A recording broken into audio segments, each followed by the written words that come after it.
Welcome back to NBA TV's post-game coverage of Game 1 between the Bulls and the Pistons. I'm Mike Yam, glad to be joined by Peter Vesey of the New York Post, and of course our Hall of Famer, Gail Goodridge. Chicago and Detroit certainly not strangers to one another. Their battles go back to the days of Isaiah Thomas and Michael Jordan. So it would Chauncey Billups and former Piston, now Bull Ben Wallace, add to the rivalry.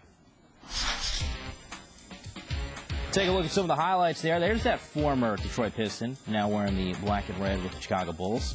Guy that replaced him, Chris Webber, at least middle of the season. First quarter action, Chauncey Billups, corner three. Buries that one. He had 12 points in the first quarter. They talked about being aggressive. That's exactly what Billups was. More from Chauncey. This fine. Rasheed Wallace, who knocked down the three ball. That's part of a 13-4 Pistons run. They're up 20-11 after that. Ben Wallace, is this offense? That's a foul. little hook, huh? You called it, plus the foul, the bucket.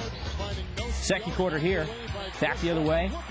Comes Detroit. Lindsey Hunter finds Chris Webber, who throws it down with two hands. An 11-point advantage for Detroit.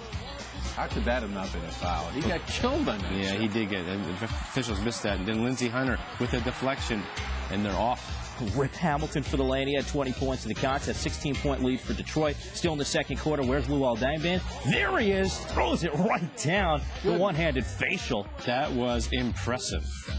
Jason Maxwell just wants to stay away from there. Third quarter here. The kick. Heinrich knocks down the jumper.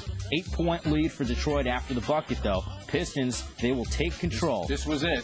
That was the closest they were going to get again. Antonio McDyess, baseline jumper. That's water. 13-point advantage for Detroit. We'll move to the fourth now. Rip Hamilton driving, kicks to Tayshaun.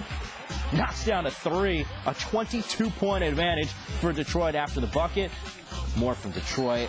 A little exclamation point right there from Jason Maxiell. The two-handed throwdown.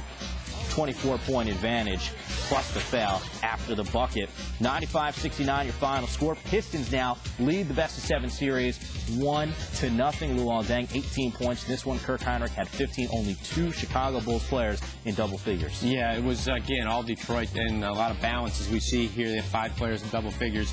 But it was all Detroit right from the beginning. They set the tone early and dictated the tempo.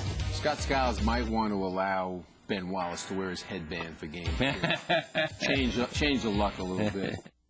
Today on ABC, the Nets take on the Cavs at 1, and at 3:30, the Suns host the Spurs.